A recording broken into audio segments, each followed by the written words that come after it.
വായിച്ചത്. ലൂക്കോസ് 9:1-6 വരെയുള്ള വാക്യം. എന്നാൽ മത്തായി എഴുതിയ സുവിശേഷം 10-ാം അധ്യായത്തിലും മർക്കോസ് എഴുതിയ സുവിശേഷം 6-ാം അധ്യായത്തിലും ഈ ഭാഗം രേഖപ്പെടുത്തിയിട്ടുണ്ട്. 3 വിവരണങ്ങൾ വായിക്കുമ്പോൾ അല്പസ്വല്പമൊക്കെ വ്യത്യാസം നമുക്ക് ഈ വിവരണങ്ങളിൽ കാണാവുന്നതാണ്. എന്നാൽ മത്തായി എഴുതിയ സുവിശേഷത്തിലാണ് ഏറ്റവും വിശദമായ ഒരു വിശദീകരണം ഈ സംഭവത്തെക്കുറിച്ച് നമ്മൾ വായിക്കുന്നത്. യേശുവിന്റെ ശിഷ്യന്മാരായ എല്ലാവരും നിർബന്ധമായും അറിഞ്ഞിരിക്കേണ്ട ചില വിശേഷങ്ങളാണ്, ചില വസ്തുതകളാണ് ഈ വാക്യങ്ങളിലൂടെ കർത്താവ് നമ്മെ പഠിപ്പിക്കുന്നത്. കാരണം താൻ തിരഞ്ഞെടുത്ത 12 പേർക്ക് വേണ്ടി മാത്രം പറഞ്ഞ വാചകങ്ങളല്ലേ, പകരം അവന്റെ ശുശ്രൂഷ ഇന്ന് ഈ ഭൂമിയിൽ തുടരാൻ ദൈവതമ്പുരാൻ നിയോഗിച്ച നമുക്കെല്ലാവർക്കും ബാധകമായ വിഷയങ്ങളാണ്. കാരണം കർത്താവ് എന്തെങ്കിലും ഒരു നിയോഗം തരാതെ നമ്മളെ ആരെയും ഈ ഭൂമിയിൽ അയച്ചിട്ടില്ല. ദൈവത്തിന്റെ എല്ലാ സൃഷ്ടിക്കും പിന്നിൽ ഒരു ഉദ്ദേശമുണ്ട്. There is a purpose behind every creation എന്നൊരു പ്രയോഗമുണ്ട്. ഈ ഭൂമിയിലെ ഏത് വസ്തുവായാലും, ആളായാലും, മൃഗമായാലും, വൃക്ഷമായാലും, എന്തായാലും ദൈവം സൃഷ്ടിച്ചതിന് പിന്നിലൊരു ഉദ്ദേശമുണ്ട്. ആ ഉദ്ദേശം പൂർത്തീകരിക്കുക എന്നത് ആ സൃഷ്ടിയുടെ ബാധ്യതയാണ്. ഇവിടെ നമ്മുടെ എല്ലാവരുടെയും ബാധ്യത എന്താണ് എന്ന് ഈ വേദഭാഗം നമ്മെ പഠിപ്പിക്കുകയാണ്. യേശു തുടങ്ങി വെച്ച ശുശ്രൂഷ പിന്തുടരുന്നതിന് നമ്മളെ ദൈവതമ്പുരാൻ ഏൽപ്പിച്ചിട്ടുള്ള വലിയ ഉത്തരവാദിത്വം എന്താണ് എന്ന് വളരെ ചുരുക്കമായി 2 കാര്യങ്ങൾ മാത്രം, 2 പ്രധാനപ്പെട്ട കാര്യങ്ങൾ വേദഭാഗത്ത് വായിച്ച് അതിലെ ചില കാര്യങ്ങൾ നിങ്ങൾ ശ്രദ്ധയിൽ കൊണ്ടുവരാൻ ആഗ്രഹിക്കുകയാണ്. ഒന്ന്, നമ്മുടെ വിളിയും നിയോഗവുമാണ്. നമ്മെ ഓരോരുത്തരെ ദൈവം വിളിച്ചതാണ്, മറക്കരുത്. നമ്മളെ ഓരോരുത്തരെ ദൈവതമ്പുരാൻ നിയോഗിച്ചതാണ്. ലൂക്കോസ് എഴുതിയ സുവിശേഷം തുടങ്ങുന്നത് മനോഹരമായ പ്രയോഗത്തിൽ ചെറിയ വാക്ക് അവിടെ ഉപയോഗിച്ചിരിക്കുന്നത് യേശു അവരെ അടുക്കെ വിളിച്ചു എന്നാണ്. വളരെ പ്രധാനപ്പെട്ട ഒരു വാക്കാണ് ഈ അടുക്കെ വിളിച്ചു എന്ന് പറയുന്നത്.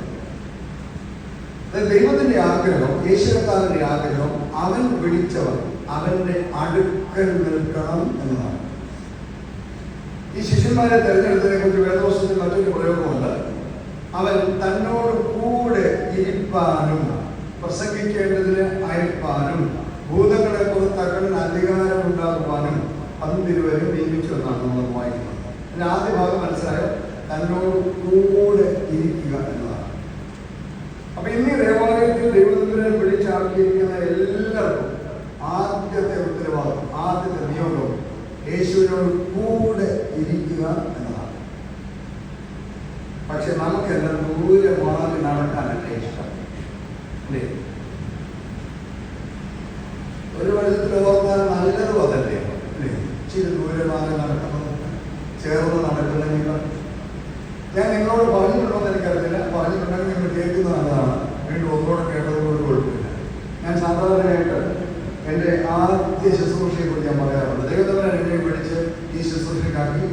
ഞാൻ സെമിനാരിയിൽ പഠിച്ചുകൊണ്ടിരിക്കുമ്പോൾ എൻ്റെ ഫൈനൽ ഇയറിൽ അത് ഐറനീസിന് വേണ്ടി സെമിനാരി സന്ദർശിക്കുകയും സഭയുടെ ചരിത്രത്തിൽ ആദ്യമായി ഐറനീസിന് വേണ്ടി ഒരു സെക്രട്ടറിയെ നിയമിക്കാൻ സഭ തീരുമാനിച്ചു.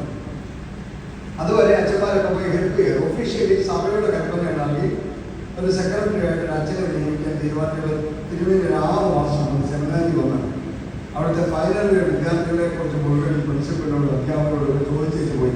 നമുക്കറിയത്തില്ലല്ലോ കാര്യം എന്താണ്. പക്ഷേ ആ പ്രാവശ്യത്തെ സേവനം കൂടി കഴിഞ്ഞപ്പോൾ എന്നെ അദ്ദേഹത്തിൻ്റെ സെക്രട്ടറിയായിട്ട് നിയമിച്ചു. എനിക്കന്ന് 24 വയസ്സ് തികഞ്ഞിട്ടില്ല. 24 വയസ്സ് തികയാത്തതുകൊണ്ട് പട്ടം തരത്തില്ല. 10 മാസം കൂടെ ഒരു വിഷയം അതാണ്. എനിക്ക് പട്ടം തരണമെങ്കിൽ 1 മാസം കൂടെ കഴിയണം. അപ്പോൾ തിരുവേനി വന്ന് സെക്രട്ടറി തിരഞ്ഞെടുക്കുമ്പോൾ എന്നെ നേരെ വിളിച്ച് ശമ്പാശനാക്കി വരാമെന്ന് പറഞ്ഞു. ഞാൻ അച്ഛനാകുന്നതിന് മുമ്പ് എൻ്റെ ജോലി തുടങ്ങണം. അത് കഴിഞ്ഞ് അദ്ദേഹം തന്നെയാണ് എനിക്ക് പട്ടവും തന്നത്. മകൻ അദ്ദേഹത്തിൻ്റെ ആദ്യത്തെ ഔദ്യോഗിക സെക്രട്ടറിയായി ചുമതലയിൽ പ്രവേശിച്ചു. അതിനനുസരിച്ച് നിങ്ങൾക്ക് അറിയാവുന്ന നല്ല ആരോഗ്യമുള്ള ഒരു കാലമാണ്.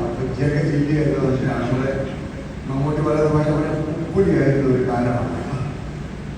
അതൊരു കോൺഗ്രസ് ക്ലാസിക് കാറാണ് തിരുവനന്തപുരത്തുള്ളത്. 10 രൂപ ഒരു കാർ. നമ്മുടെ ഈ നാട്ടിൽ അധികം പേർക്ക് ആ കാറില്ല.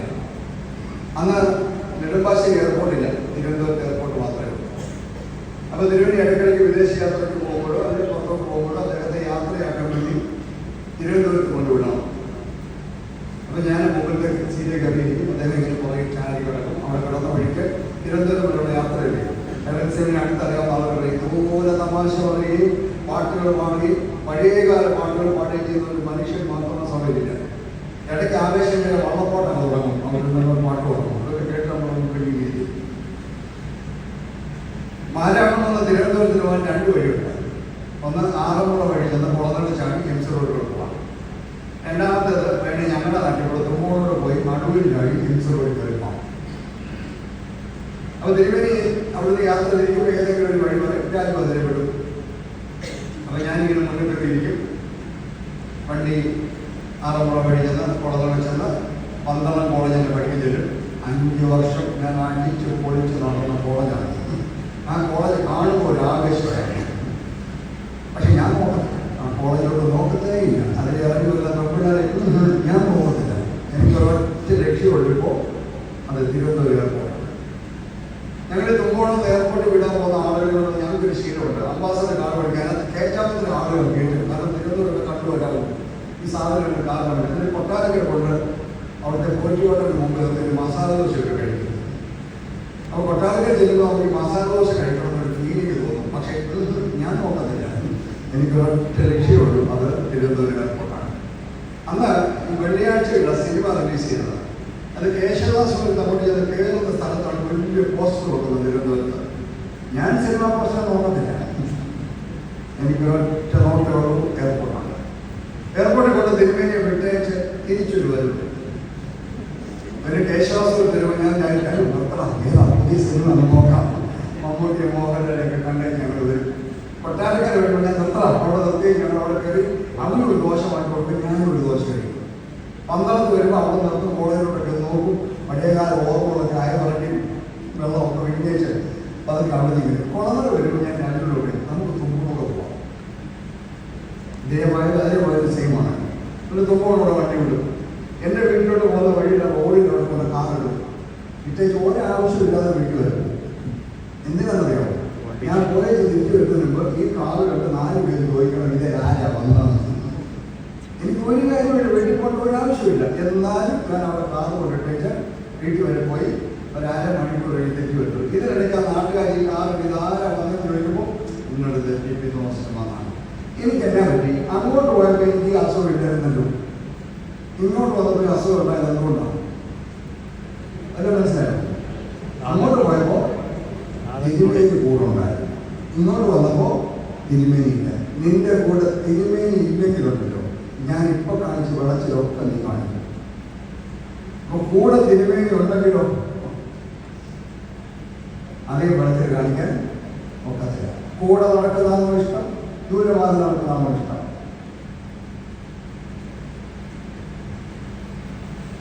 നമ്മളെല്ലാവരും കർത്താവിൻ്റെ അടുക്കലാണോ നിൽക്കുന്നത്? അല്ലെങ്കിൽ എന്തുമാത്രം അകലെയാണ്?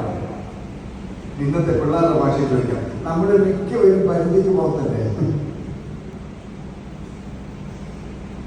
അപ്പൊ നമ്മുടെ ഇന്നത്തെ ആദ്യത്തെ വിഷയം എന്തോന്ന് മനസ്സിലായോ? കർത്താവിൻ്റെ കൂടെ നടക്കണം, അടുക്ക വിളിച്ചവൻ അടുക്ക നിൽക്കണം. അപ്പൊ നമ്മുടെ ഇന്നത്തെ ആദ്യത്തെ നിയോഗം അതാണ്. 2, സകല ഭൂതങ്ങളുടെ പേരും വ്യാധികളെ സൗഖ്യമാക്കാൻ അവർക്ക് ശക്തിയും അധികാരവും കൊടുത്തു. ദൈവം വിളിച്ചവർക്ക് അവൻ തന്നെ ശക്തിയും കൊടുത്തു, അധികാരവും കൊടുത്തു. അതിനകത്ത് ഏറ്റവും രസകരമായ ഒരു കാര്യമാണ്, അശുദ്ധാത്മാവുള്ളവർക്ക് ജീവിതത്തിൽ വ്യത്യാസം വരുത്താം. ഭൂതങ്ങൾക്ക് ഭൂതോപദ്രവമുള്ളവരൊക്കെ ശരിയാക്കണം. അതിന് ശരിയായ ട്രാൻസ്ലേഷൻ പറഞ്ഞാൽ to change the life of the people എന്നാണ്. ജനത്തിന്റെ ജീവിതത്തിനൊരു മാറ്റം വരുന്നത്. അശുദ്ധാത്മാക്കളുള്ളവരൊക്കെ ഒരു മാറ്റം ഉണ്ടാവണം. അതാണ് ശുശ്രൂഷകൾ പറയുന്നത്. ഒരുപാട് സൈസ് അശുദ്ധാത്മാക്കളുണ്ട്. ഏതെല്ലാം സൈസ് അശുദ്ധാത്മാക്കളാണുള്ളത്? നമ്മൾ സിനിമ ഒക്കെ കണ്ടിട്ടില്ലേ? നമ്മൾ സിനിമ കണ്ടിട്ടില്ല. എനിക്ക് പലരും കാണാൻ നേരെയില്ല.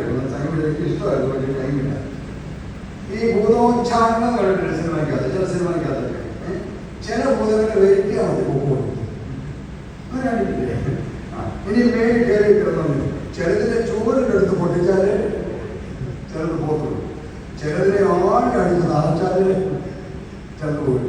ദൈവമേ, ഏതെല്ലാം സൈസ് ഭൂതമായിരിക്കുന്നു. ഇതിനെയൊക്കെ മാനസാന്തരപ്പെടുത്താൻ എന്തൊക്കെ വേണം?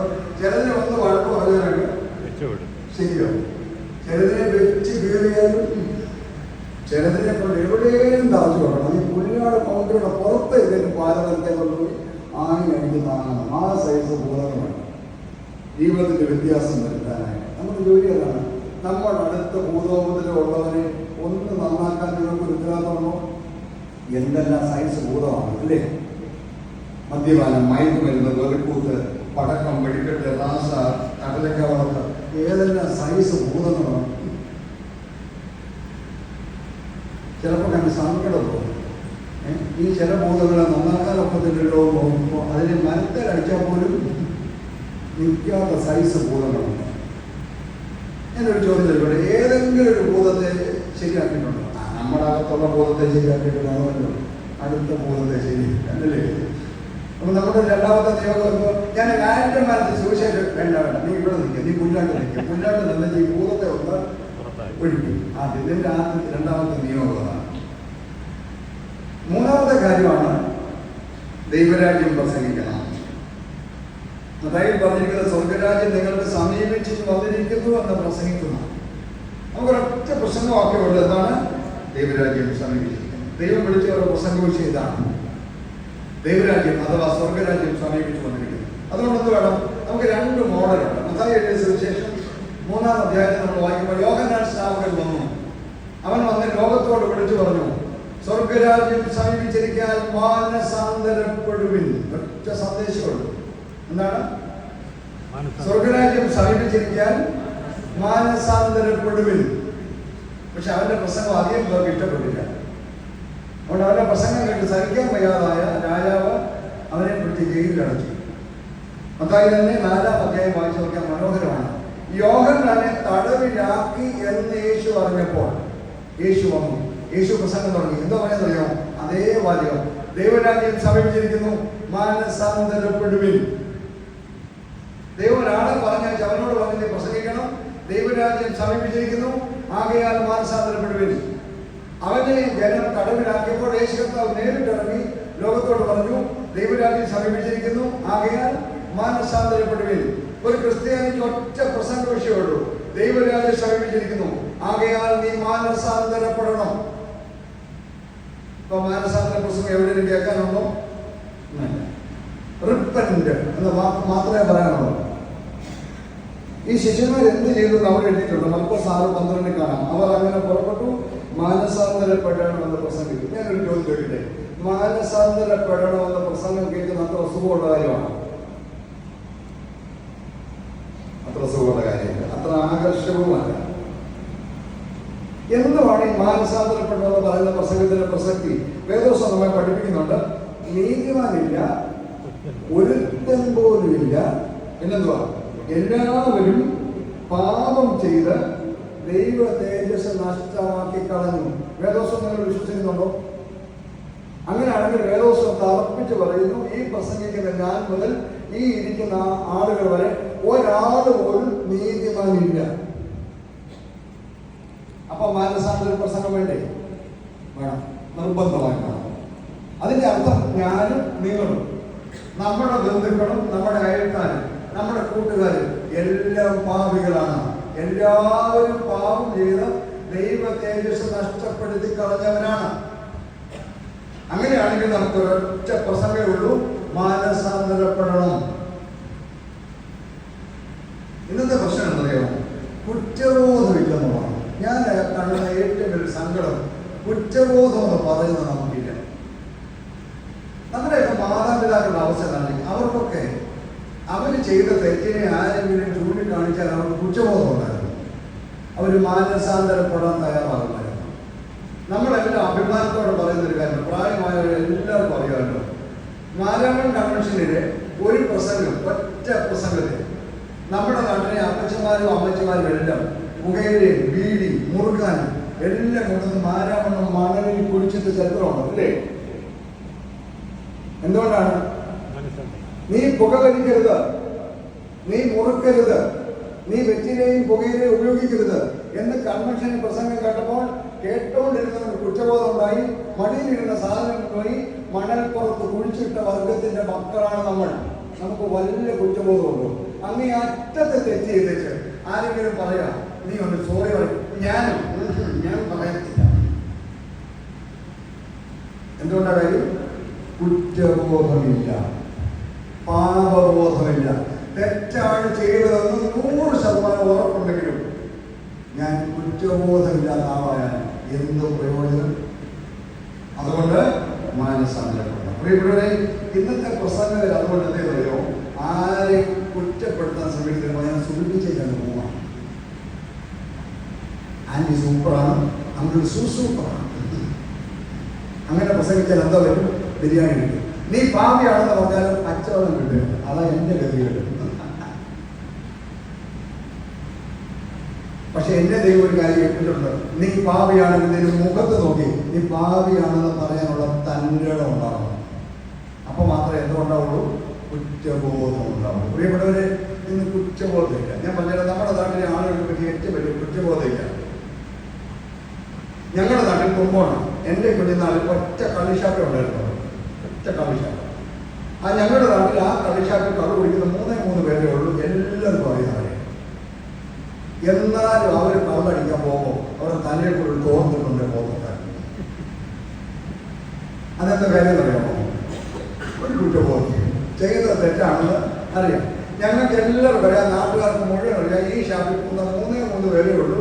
അത് ഇവരാണെന്ന് ഞങ്ങൾക്ക് അറിയുകയും ചെയ്യാം, അവർക്കും അറിയാം. എന്നാലും അവർ കണ്ടുപിടിക്കാൻ പോകുമ്പോൾ തലയിൽ കൂടെ തോർത്തൊക്കെ ഇട്ട് മൂടിക്കൊണ്ടേ പോകുന്നത്. നിങ്ങളാണ് വള്ളംകുളത്തിന് ഇപ്പുറത്തോട്ടൊന്ന് പോയി നോക്കിയിരിക്കും. നമ്മുടെ യോഗ്യന്മാർ ടൈം കൊണ്ടിട്ടുണ്ട്. 5 പേരുടെ ഇടയ്ക്ക് കുട്ടിയും കൊണ്ട് കൂളായിട്ട് റോഡിൽ വന്ന് കാലേ കയറുക. യാതൊരു നാണവും യാതൊരു കുറ്റബോധവും ഇല്ലാത്ത കള്ളുകൂടിയന്മാർ. അവനെവിടെ മാനസാന്തരമുണ്ട്? അവന് കുറ്റബോധം ഉണ്ടാവും. യാതൊരു നാണവും ഇല്ലാത്ത എന്ത് ഓപ്പണായിട്ട് മാറ്റം പോലെ നിങ്ങൾ കണ്ടിട്ടില്ലേ? വായിക്കാൻ പോകാൻ തന്നെ ചോദിച്ചത് കണ്ടിട്ടുണ്ടോ? എനിക്കൊരു ദിവസം ഭയങ്കര ചുമ്മാ ഒരു കാർ അവിടെ അടച്ചു വിട്ട് നിർത്തിയിട്ടാണ് കാണാം. വലിയ കൂടിയ കാറിലൊക്കെ വരുന്നത് 10-20 ലക്ഷം രൂപ ഉള്ള കാറെ കയറി വന്നിട്ട് യാതൊരു നാണവും ഇല്ലാതെ അവിടെ പോയി ഈ നശിച്ച പിശാചിനെ വാങ്ങിച്ചുകൊണ്ട് യാതൊരു കുറ്റബോധവും ഇല്ലാതെ വന്ന് കാറെ കയറി പോവാണ്. എന്തിനാണ്? ക്രിസ്മസ് ആചരിക്കാൻ. ക്രിസ്മസ് ആചരിക്കാനാണ്. എന്തിനാ? കുറ്റബോധം. നമുക്ക് വല്ല കുറ്റബോധം ഉണ്ടോ? പറഞ്ഞാൽ തലയിൽ കയറുമോ? നമ്മുടെ നിയോഗം എന്താണ്? നമ്മുടെ അടുത്ത് ഇതുപോലെയുള്ള അന്യായങ്ങളിൽ പെട്ടുപോകുന്നതാണ്. മാനസാന്തരപ്പെടണം എന്ന് പറയണം. പ്രിയപ്പെട്ടവരെ, എൻ്റെ പൊക്കൽ ജീവനുള്ള കാലം ഞാൻ ഇത് തന്നെ വിളിച്ചു പറഞ്ഞുകൊണ്ടിരിക്കും. നീ മാനസാന്തരപ്പെടണം, മാനസാന്തരപ്പെട്ടേ പറ്റൂ. ഇനി രണ്ടാമത്തെ കാര്യം, ദൈവം വിളിച്ചവരുടെ ജീവിത രീതി എന്തായിരുന്നു? ആദ്യം അവരുടെ വിളി നിയോഗം പറഞ്ഞു. രണ്ടാമത് അവരുടെ ജീവിത രീതി എന്തായിരിക്കണം? യേശുക്രിസ്തു അവരോട് പറയാം, 12 എണ്ണത്തിനെ വിളിച്ച മീൻ പിടിച്ചുകൊണ്ട് നടന്നവനും ടാക്സി കളക്ടർ നടന്നവനും വെറുതെ നടന്നവനോ എല്ലാവരെയും വിളിച്ചിട്ട് പറയുകയാണ്, നിങ്ങൾ പൊക്കോ. പത്തോസ് പറയുന്ന 2 പേര് വീതം വിട്ടെന്നാണ്. എന്നിട്ട് അവരോട് പറയാണ്, ആവശ്യമില്ലാത്ത കെട്ടിമാറാപ്പുകളൊന്നും പാടില്ല. എന്തൊക്കെ പാടില്ല? വഴിക്ക് വഴിയും പൊക്കണവും അപ്പവും പണവും ഒന്നും എടുക്കരുത്. വടി എടുക്കരുത്, ചെരുപ്പ് എടുക്കരുത്, ബാഗ് എടുക്കരുത്, ഫുഡ് എടുക്കരുത്, തുണി എടുക്കരുത്. ഇതൊരു കഷ്ടമാണ്. 2 ഉടുപ്പ് പോലും പാടില്ലെന്നാണ് പറയുന്നത്. എക്സ്ട്രാ ബാഗേജൊന്നും പാടില്ലെന്ന് ദൈവത്തിലേക്ക് ഇറങ്ങുമ്പോൾ. ആവശ്യമില്ലാത്ത കെട്ടിമാറാപ്പുകളൊന്നും പാടില്ല. എന്നാലും മർക്കോസിന്റെ ഈ ഭാഗം പറയുമ്പോൾ അവിടെ ഒരു കൺസെഷൻ കിട്ടിയിട്ടുണ്ട് കേട്ടോ. മർക്കോസിന്റെ വാക്ക് കേൾക്കുന്നുണ്ട്, ഒരു വടി എടുക്കാം, ചെരുപ്പിടാം എന്ന് മർക്കോസ് പറയുന്നുണ്ട്. അപ്പൊ ഒരു സുവിശേഷത്തിൽ എടുക്കാവുന്ന ഏക സാധനം എന്താ? ഒരു വടിയും എടുക്കാം, ഒരു ചെരുപ്പ് എടുക്കാം. മത്തായി 6 തന്നെ പറയുന്നുണ്ടല്ലോ, ഭക്ഷണം, പണം, വസ്ത്രം എന്നിവയിൽ ആക്രാന്തം പാടില്ല. സുവിശേഷത്തിലേക്ക് ഇറങ്ങുന്നതിന്റെ പ്രത്യേകത ഇതാണ്. മത്തായി 6 ശിഷ്യന്മാരോട് ആകയാൽ എന്ത് തിന്നും, എന്ത് കുടിക്കും, എന്ത് ഉടുക്കും എന്നതിനെ കുറിച്ച് നിങ്ങൾ വിചാരപ്പെടരുത്. ഇവരിലൊക്കെ ആക്രാന്തം കാണിക്കുന്നതിന് എന്തോ വിളിക്കുന്നത്. പള്ളിയാല് സുവിശേഷ കോൺഫറൻസിൽ നമ്മുടെ സഹോദരൻ്റെ അസോസിയേഷൻ ഉണ്ട്. അതിനകത്ത് എൻ്റെ ഒരു ക്ലാസ് എടുക്കാൻ വിളിച്ചു. ഞാൻ അവിടെ ചെന്നപ്പോൾ അവരോട് പറഞ്ഞു, നമ്മളെ വല്ലൊരു കൺവെൻഷന് വല്ലതും വിളിക്കും, ചിലവന്മാർ കണ്ടിക്കൂലി പോലും തരത്തില്ല, എന്നാലും വാങ്ങിക്കണം പോയേക്കണം, വീട്ടിൽ പോയിട്ട് കവർ തുറന്ന് നോക്കാം. അപ്പൊ ഈ സഹോദരൻ എഴുന്നേറ്റ് പറയണം, ചിലരൊക്കെ കവർ വാങ്ങിച്ച ഉടനെ ബാത്റൂമിൽ കയറും. എന്നിട്ടെന്നറിയാം, മൊത്തമൊഴിക്കാൻ കഴിയില്ല, കവർ തുറന്ന് നോക്കാനാണ് എത്ര കിട്ടി, നമ്മൾ പോകുന്നതിന് മുമ്പ് ഉറപ്പ് വരുത്താനാണ്. എന്തിനാണെന്നറിയാം, പ്രാർത്ഥിക്കുമ്പോൾ ഇവിടെ രാജേച്ചിന് ബോധമുണ്ട്, അതിനുവേണ്ടിയാണ്. കൊടുക്കുന്നവന് നാണമുണ്ടോ, അവന് നാണമേ ഇല്ല. വാങ്ങിക്കുന്നവരോ, നീ എന്തിനാ പോയി? ഞാൻ എപ്പോഴും പറയുന്നൊരു കാര്യമാണ്, ദൈവനമ്പരാൻ നിന്നെ ഒരു ശുശ്രൂഷയ്ക്ക് വിളിച്ചാൽ നിന്നോട് പറയാനുള്ള കാര്യം പോയി പറയുക. അവന് ദൈവനമ്പരാൻ തോന്നുന്ന ബുദ്ധി അനുസരിച്ചും അവൻ്റെ ഔദാര്യം അനുസരിച്ചും കിട്ടുന്നത് വാങ്ങിക്കൊണ്ട് പോകുന്നുണ്ട്. ഇനി നിനക്ക് തികയില്ലയോ, അവന് രാഗ നിർദ്ദേശമുണ്ടോ, പൂർ ബോക്സിൽ കൊണ്ട പൈസ ഇട്ടെടുക്കുക. ഞാൻ ചെയ്യുന്നപ്പോൾ എൻ്റെ പെട്രോളിന് പൈസ തരാത്ത പള്ളിക്ക് ഞാൻ വാങ്ങിക്കൊണ്ടിരുന്നത് ഞാൻ ഒരു പൂർ ബോക്സ് നൽകും. കാരണം ഇത് തിന്നാൽ പോലും എൻ്റെ പോലും ആയുസ് നഷ്ടപ്പെട്ടു പോകും. കൊടുക്കാൻ പഠിക്കണം ഒന്നാതെ കാര്യം. ഇവിടെ പറയുമ്പോൾ എന്തുവാ, ജോലിക്കാരൻ തന്നെ കൂലിക്ക് യോഗ്യനാണ്. നമ്മൾ ചിലപ്പോഴത്തേക്ക് ഈ ദൂരം 10-150 കിലോമീറ്റർ വണ്ടി ഓടി ചിലപ്പോൾ കൺവെൻഷന് പോകും. അവിടെ ചെല്ലുമ്പോൾ സ്വാഗതം പറയുന്ന നമ്മൾ ഞങ്ങളിടയ്ക്ക് പറയുന്ന തമാശ കേട്ടോ, തമാശല്ല സങ്കടപ്പെട്ടൊക്കെ പറഞ്ഞു പോകുന്നതാണ്. 200 കിലോമീറ്റർ വണ്ടി ഓടിച്ചിരുന്നതിന് നന്ദി പറയുന്നതാണ്. ദീർഘദൂരം അച്ഛൻ കാർ ഓടിച്ച് വന്നാണ് പ്രസംഗിച്ചത്. എത്ര കിലോമീറ്റർ? 200. ഇതൊരു 3000 രൂപ എടുത്ത് കഴിഞ്ഞു. അതിനാണോ നമ്മൾ പോകുന്നത്? അല്ല, ദൈവം അവനെ തോന്നിക്കുന്നത് തന്നാൽ മതി. കാരണം നിന്നെ നോക്കാനൊരു തമ്പുരാനുണ്ടല്ലോ, അല്ലേ? ആ തമ്പുരാൻ ഉള്ളിടത്തോളം കാലം ഇവന്റെ കവറോ പണമോ ഇവന്റെ ഭക്ഷണമോ കണ്ട് ജീവിക്കാൻ പാടുണ്ടോ? കഴിഞ്ഞ ആഴ്ച പറഞ്ഞതിന് ബാക്കിയാണ് എടുത്തത്. ആരെങ്കിലും നിന്നെ സ്വീകരിച്ചാൽ ആ വീട്ടിൽ തന്നെ പാർക്കണം. പക്ഷെ അവിടെ മത്തായി മനോഹരമായി ഇവിടെയുണ്ട്. അവിടെ യോഗ്യന്മാർ വല്ലതും ഉണ്ടെങ്കിൽ അവന്റെ കൂടെ താമസിക്കാവുന്ന മത്തായി പറഞ്ഞിട്ടുണ്ട്. എവിടെയെങ്കിലും പോയാൽ ആരോടെ താമസിക്കണം? യോഗ്യന്മാരോട് താമസിക്കണം. വല്ല യോഗ്യനുണ്ടെങ്കിൽ താമസിക്കാവും. വീട്ടിൽ നിന്ന് വീട്ടിലേക്ക് മാറിപ്പോകരുത്. ഭയങ്കര പ്രയോഗമാണ് കേട്ടോ. വീട്ടിൽ നിന്ന് വീട്ടിലേക്ക് മാറിപ്പോകരുത്. അങ്ങനെ സന്തോഷത്തോടെ നമ്മളെ സ്വീകരിക്കുന്ന ആളുടെ വീട്ടിൽ ചെന്ന് ആദ്യം പറയേണ്ടത് ഈ വീടിന് സമാധാനം ഉണ്ടാകട്ടെ എന്നാണ്. നമുക്ക് പറയാനുള്ള സുവിശേഷം അതാണ്, നിനക്ക് സമാധാനം ഉണ്ടാകട്ടെ. ആ വീട്ടിൽ അത് സ്വീകരിക്കാൻ യോഗ്യനുള്ളവനുണ്ടെങ്കിൽ അവന് കിട്ടിക്കൊള്ളും. അടുത്ത പ്രയോഗം ഭയങ്കരമാണ്. അതിന് യോഗ്യത ഇല്ലാത്തവരാണ് ഈ സമാധാനം തിരിച്ച് നിനക്ക് കിട്ടിക്കൊള്ളുക. ആ സമാധാനം നഷ്ടപ്പെട്ടു പോകില്ല. അടുത്ത വാചകം പറഞ്ഞോ, ആരെങ്കിലും നിങ്ങളെ കൈക്കൊള്ളാതിരുന്നാൽ നിങ്ങളുടെ കാലിൽ പൊടി കൂടെ തട്ടിക്കളഞ്ഞ് പോകണം. അടുത്ത വാചകം ഭയങ്കര നന്നായി പറയുന്നത് എന്താ പറയുമോ, ന്യായവിധി ദിവസത്തിൽ സൊദോമിനും ഗൊമോറായ്ക്കും ഇതിനേക്കാൾ സഹിക്കാവതാകും. സുവിശേഷന്റെ പ്രവർത്തന ശൈലി മനസ്സിലായോ? എന്നെ കേൾക്കുന്ന പ്രിയപ്പെട്ടവരെ, അബ്രഹാമിനെ കുറിച്ച് വായിച്ചല്ലോ. അബ്രഹാമിനോട് ദൈവം പറഞ്ഞെന്തുവാ, ഞാൻ നിന്നെ അവൻ അനുഗ്രഹമാക്കും. അടുത്ത വാചകം കേട്ടായിരുന്നോ, നിന്നെ അനുഗ്രഹിക്കുന്നവനെ ഞാൻ അനുഗ്രഹിക്കും, നിന്നെ ശപിക്കുന്നവനെ ഞാൻ ശപിക്കും. പ്രിയപ്പെട്ടവരെ, എന്തൊരാക്രമണം പറയുന്നത്! ശുശ്രൂഷയ്ക്ക് വേണ്ടി ഇറങ്ങിയിട്ട് എന്തൊരു പരാക്രമമാണ്.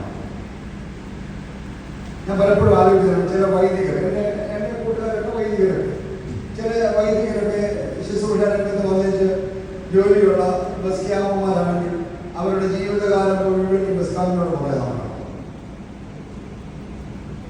എൻ്റെ കൂടെ പഠിച്ചിട്ട് 40 വർഷം ഒരു മദ്രാസൻ ശുശ്രൂഷ ചെയ്തിട്ടുണ്ട്. ഇപ്പൊ പിന്നെ സഭ അതുകൊണ്ട് അതിനെ മാറ്റി വരുത്തി. ഇപ്പോൾ 9 കൂടുതൽ ഒരിടത്ത് ഇരുത്തത്തിരുന്ന നിയമമുണ്ട്. അല്ലെന്നറിയോ, അട്ടിപ്പേരാട്ടം കിടക്കുക.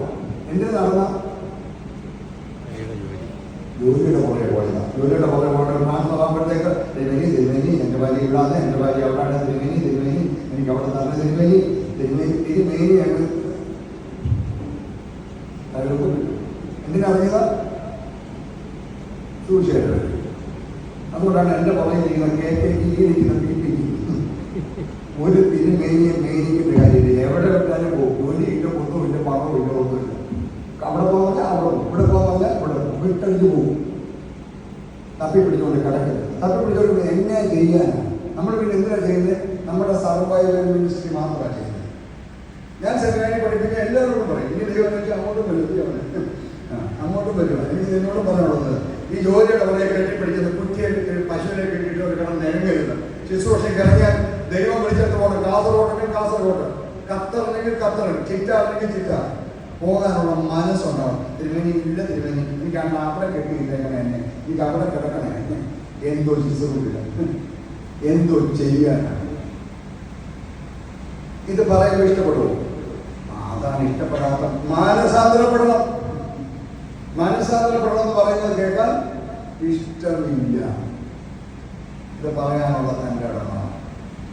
ഇന്ന് നമ്മുടെ ശുശ്രൂഷയിലോ ദൈവമാക്കെടുത്ത് നമുക്ക് എന്തോ ചെയ്യാനുണ്ട്? എല്ലാം മെയിൻ്റനൻസ് മിനിസ്ട്രിയാണ് അല്ലേ? ഇന്നത്തെ മിനിസ്ട്രിയുടെ എല്ലാം പ്രശ്നമാണ് മെയിൻ്റനൻസ് മിനിസ്ട്രിയാണ്. ഞാൻ നമ്മുടെ ഭദ്രാസനം വരിക ഈ വ്യാഴാഴ്ച തുടങ്ങാണ്. ഉദ്ഘാടന ദിവസം എൻ്റെ അവിടെ ഞാൻ ഉണ്ടാക്കിക്കൊണ്ടിരിക്കും. വ്യാഴാഴ്ചത്തെ എനിക്ക് ഭദ്രാസനത്തോട് പറയാനുള്ളത് പറയാൻ എന്താ സുവിശേഷമല്ല? പൊക്കണവും പണവും തുണി ഭക്ഷണം ഇതിൻ്റെ പുറകെയല്ല നടക്കേണ്ടത്. അത്യാവശ്യം ഒരു വഴി ഒരു ചെരുപ്പ് എടുത്തോളാൻ എൻ്റെ കൺസെഷൻ തന്നിട്ടുണ്ട്. ഞാനിപ്പോൾ എന്തിനാണ് ഈ വഴി ചെരുപ്പ് നോക്കുമ്പോൾ കാര്യം കൊണ്ടുപോകാതിരിക്കാനും പട്ടി കഴിച്ച് ചെയ്തിട്ടുണ്ട്. ബാക്കിയല്ല ഞാൻ ഇന്നലെ വായിച്ചൊക്കെ ചെയ്തു. എന്തിനാ ഈ രണ്ട് കൺസെഷൻ ഉണ്ട്? ചെരുപ്പ് എടുത്തോളൂ, വടി എടുത്തോളൂ, വേറെ ഒരു വക എടുക്കരുത്. അത് നല്ല തരികയാണെങ്കിൽ നിന്നേക്ക് അവിടെ കിടക്കണം. വീട്ടിൽ നിന്നും വീട് മാറി പോകരുത്. ആ വീടിന് സമാധാനം പറയാം. അവിടെ ഒരു സമാധാന പുത്രനുണ്ടെങ്കിൽ ആ സമാധാനം അവിടെ തന്നെ വരും. ഇല്ലെങ്കിലോ അത് നിങ്ങളിലേക്ക് തിരിച്ചു വരും. പ്രിയപ്പെട്ടവരെ, ദൈവത്തിൻ്റെ നമ്മളെ ഓരോരുത്തരെയും ഈ മിഷൻ സൺഡേ നമ്മളെ വെല്ലുവിളിക്കണം. എന്താ മിഷൻ? എന്തിനു വേണ്ടിയാണ്? എല്ലാം മറന്നു പോയാലും ഞാൻ ആദ്യം പറഞ്ഞത് മാത്രമേ എന്തുവാ? കർത്താവിനോട് കൂടെ ചെയ്യണം. നമുക്ക് കണ്ടുകളാണ് പ്രാർത്ഥിക്കാം. പ്രാർത്ഥനയ്ക്ക് ദൈവമായി പ്രാർത്ഥിക്കാം.